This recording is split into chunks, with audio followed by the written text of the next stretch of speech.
وأخيرًا طلّعت فناجيلي من النيش، تعالي بقى نشوف الكيكة القمر العسل دي عملناها إزاي، مقاديري دايمًا ما باغيّرهاش في الحاجات اللي باحبها جدًا، تعالي نشوف الجمال والحلاوة دي ومن غير فرن بقى في الحر ده هنعرف عملناها إزاي، تعالي بقى نصلّي على الرسول، اللهم صل وسلم عليك يا حبيبي يا رسول الله، ونسمّي الله ونقول اللهم بارك، كوباية من السكر عليها نُص كوباية إلا معلقتين كبار من الكاكاو، عليها كوباية ونُص من اللبن أو كوباية وربع على حسب يعني ممكن تحطّي كوباية وربع ولو احتجتِ تحطّي تاني، عليها كوباية من الزيت وابدئي اخفقي كل ده في الخلاط كويس جدًا، شايفة أنا فصلت الخلاط وجيت بالمعلقة رُحت كده مقلّباها شوية وهادّيها برضه كده إيه، كام خفقة كمان. تعالي بقى هنا هتاخدي نُص كوباية بس اللي هي ال250 جرام من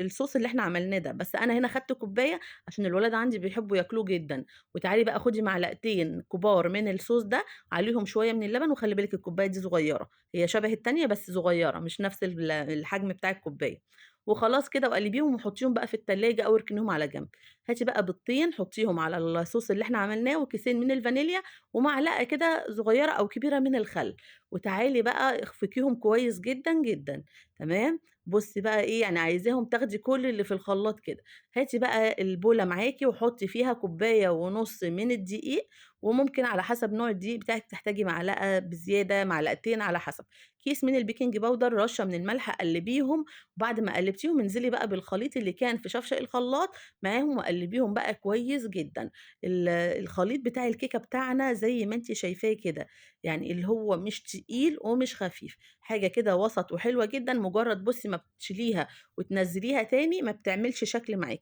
بترجع تاني على طبيعتها خالص. تعالي بقى معايا هنا قالب شوكولاتة هاتيه أو أي مكعبات بقى، إحنا عايزين مكعبات شوكولاتة، على فكرة الكيكة ممكن لغاية كده الخطوة دي وخلاص اقفلي على كده، لو مش عندِك الشوكولاتة. عندِك الشوكولاتة بقى يعني بقى عزّيها كده وخلّيكِ تاكليها بقى كده وأنتِ رايحة في حتّة تانية. ومعايا أي مكسرات هنا ولو ما فيش خلاص حطيت بقى مكعب من الشوكولاتة بعد ما صبيت الفنجان أصُبّه زيادة عن الربع بشوية بسيطة، يعني أقل من النُص وزيادة عن الربع، وغطيت بس بمعلقة كده فوق الشوكولاتة، تمام، هاكمّل كل فناجيني بالشكل ده، وهنا بقى باكون مشغّلة الكاتل على مَيّة مغلية أو البراد أيًا كان المتواجد عندِك، تمام، وممكن ما تزوّديش المعلقة دي وبأي معلقة تزوّدي يعني تنزّلي الشوكولاتاية كده لتحت. هنا بقى اتبقى كده كام مكعب قُلت لأ مش هاشيلهم، تعالَ أدلّع الولاد بزيادة هُم بيحبوا الشوكولاتة وأحط شوية الشوكولاتة دي على الوش، يبقى من تحت ومن فوق شوكولاتة. تعالي بقى هاتي حلة كده معاكِ تكون غطاها حلو عندِك،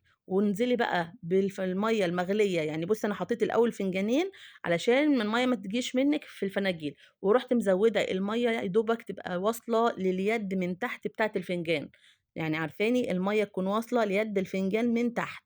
وخلاص كده، تعالي بقى هاتي الغطا بتاع الحلة وهاتي أي فوطة، واقفلي الغطا دي بالفوطة كويس جدًا، وخلّي بالِك اوعى الفوطة تُقع منِّك على النار لا قدّر الله يحصل حاجة. أنا بُصّي مقفّلة الفوطة لفوق كده إزاي، وتعالي بقى حطّيها على البوتاجاز هتاخدي أحلى كيكة من ربع ساعة ل20 دقيقة بالجمال اللي أنتِ شايفاه ده والمَيّة زي ما هي، وتعالي اختبريها، الكيكة بقى ولا تقعد نُص ساعة في الفرن ولا أي حاجة، افتحي بقى الغطا كده وسيبيها لمّا تهدى خالص، خالص. وبعد كده طلّعي الفناجين بتاعتِك، الكيكة ممكن تطلع من الفنجان من حلاوتها وجمالها، شايفين هشة قد إيه، خطيرة بجد، دي مش كيكة عادية، دي إسبونج بجد حلوة جدًا. تعالي بقى نعمل الخليط اللي عملناه باللبن، على فكرة ممكن تستكفي وما تسقيش، إنما أنا هنا باحب أسقيها شوية. بُصّي بقى ممكن نسقيها، لو مش عايزة تعملي اللبن ده ممكن تسقيها بشوية 7 زي ما باعمل التورتة كده معاكم، بتبقى بجد حكاية. بُصّي باسقيها بالراحة وتعالي بقى هاتي الصوص الخطير ده بقى، يعني بُصّي حكاية، على فكرة ممكن ما نحطش الشوكولاتة ونستكفى بالصوص،